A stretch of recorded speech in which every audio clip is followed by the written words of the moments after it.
అర్ధరాత్రి అరుపులతో వణుకు పుట్టిస్తాయి.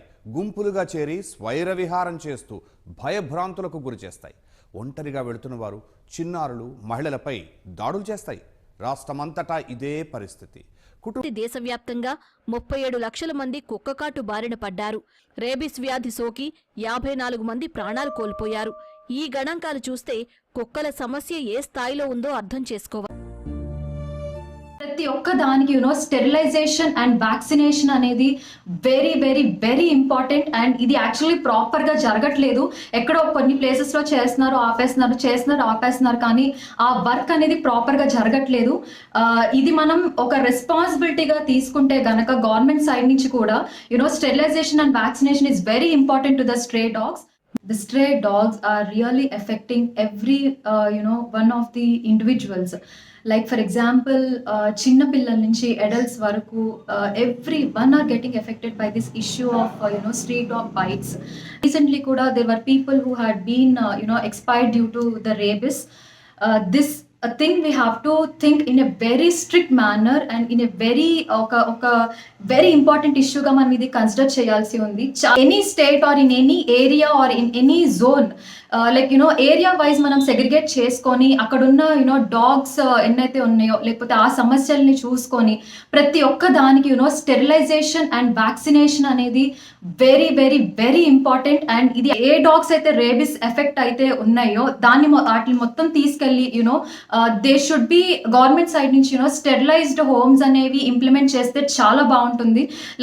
Those dogs has to keep in isolation and then they have to get treated. అంటే proper awareness అనేది మనం జరిపించాల్సి ఉంది. లైక్ ఇన్ స్కూల్స్ కానీ లేకపోతే కాలేజెస్ కానీ లేకపోతే డిఫరెంట్ జాబ్ లొకేటెడ్ ఏరియాస్ కానీ ఆర్గనైజేషన్స్ కానీ ప్రతి ఒక్కటి కూడా ఒక ఏవైతే ఎన్జిఓస్ ఉన్నాయో లేకపోతే గవర్నమెంట్ సైడ్ నుంచి కానీ ఈ డాగ్ ఇష్యూస్ మీద స్ట్రే డాగ్ ఇష్యూస్ మీద అవేర్నెస్ అనేది ఇంకా చాలా ఎక్కువ తీసుకురావాలి. లైక్ ఫర్ ఎగ్జాంపుల్ ఒక స్ట్రీట్ డాగ్ వచ్చి సడన్ గా అటాక్ చేస్తే ఒక హ్యూమన్ కైండ్ ని మనం ఎలా ప్రొటెక్ట్ చేసుకోవాలన్న అవేర్నెస్ అసలు లేదు. ఒక పానిక్ అటాక్ లోకి వెళ్ళిపోయి they are getting affected with all these things. Like ఎవరైనా వాక్ చేసినప్పుడు కానీ ఎవరైనా వెళ్తున్నప్పుడు కానీ సడన్ గా ఒక స్ట్రే డాగ్ అనేది అటాక్ అవుతున్న సిచ్యువేషన్ లో there are actually two conditions that I want to tell. Like for example, provoked and unprovoked conditions. Like కొన్ని children ఎలా ఉంటారు అంటే children కానీ adults కానీ they try to provoke this the dogs who are sleeping or lying on the streets. So దాన్ని ఏంటంటే తెలియకుండా provoke చేసి అది అగ్రెసివ్గా వాళ్ళ మీద పడి బైట్ చేయడం అది ఒకటి ఉంటుంది. అండ్ విచ్ ఆర్ అన్ప్రొవోక్డ్ ఈజ్ ఆ డాగ్ అనేది సైలెంట్గా ఉండి సడన్గా వచ్చి అటాక్ చేయడం అట్లా ఉంటుంది. సో ఇలాంటి సిచ్యువేషన్స్లో మనం ఎలా ప్రొటెక్ట్ చేసుకోవాలని నేను కొన్ని పాయింట్స్ చెప్తాను. That when a person is walking and there is a street dog or aggressive dog that is there, so actually ఏంటంటే మన ఐ కాంటాక్ట్ అనేది ఆ స్ట్రీట్ డాగ్ యొక్క ఐ కాంటాక్ట్ కి మనం అసలు ఇవ్వకూడదు. We should not give any kind of I contacts to the street dogs. Like second వచ్చేసి అది మనకు అర్థమవుతుంది ఫ్రెండ్లీగా ఉంటుందా లేకపోతే it is coming to aggressive mode.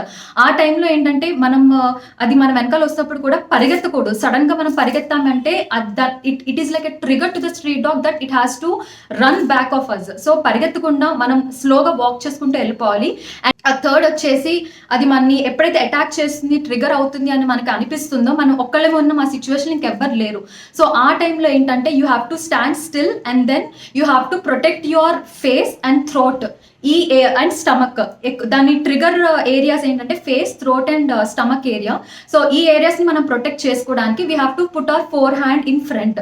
Like మనకున్న జాకెట్ కానీ లేకపోతే లేడీస్ కి అయితే hand bag or hand purse or gents కి ఉన్న షర్ట్ ఇమీడియట్లీ షర్ట్ అనేది ఫోర్ హ్యాండ్ కి మనం వెంటనే చుట్టేసుకొని స్ట్రీట్ డాగ్ ఎప్పుడైతే అటాక్ జరుగుతున్న సిచ్యువేషన్ లో వీ హ్యావ్ టు పుట్ ఆ fore front in front of it and then immediately you have to hold the dog neck. అది ఎప్పుడైతే మనం బైట్ చేయడానికి వస్తుందో ఆ డాగ్ నెక్ ని మనం ఇమీడియట్లీ ఇట్లాగా for example this the dog neck and we have to hold like this or hold at the end of the neck అనమాట. సో దట్ ద డాగ్ కి ఆక్సిజన్ సప్లై అనేది కొంచెం రెడ్యూస్ అయిపోయి it will tend to reduce it the aggressive action.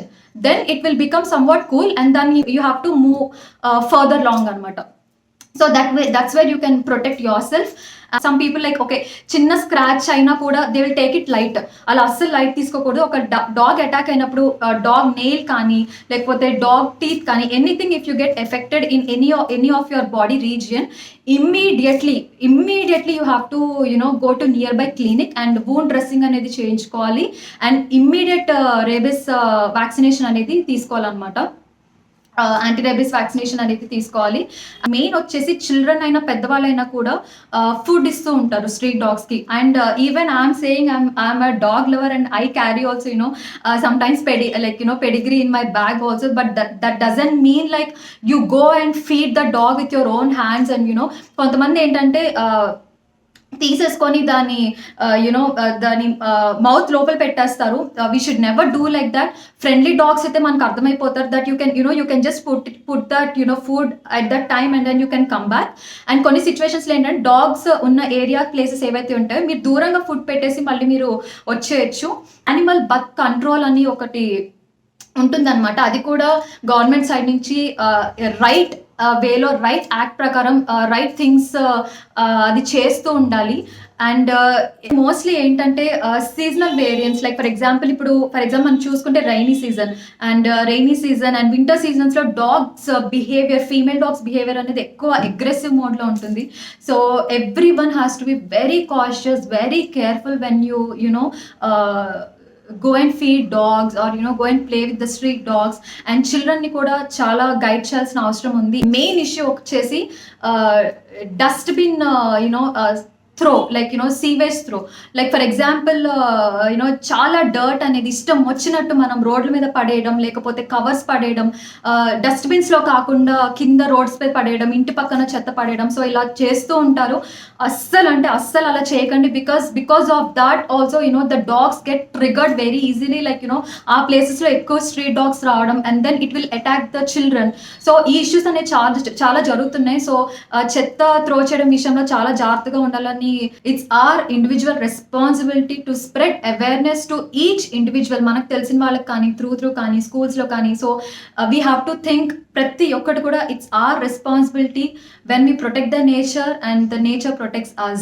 So and where the humankind live their purpose on this earth. So like we have to protect each other. So ఇది awareness అనేది ఇంకా ముందుకు తీసుకెళ్లాలని నేను కోరుకుంటున్నా.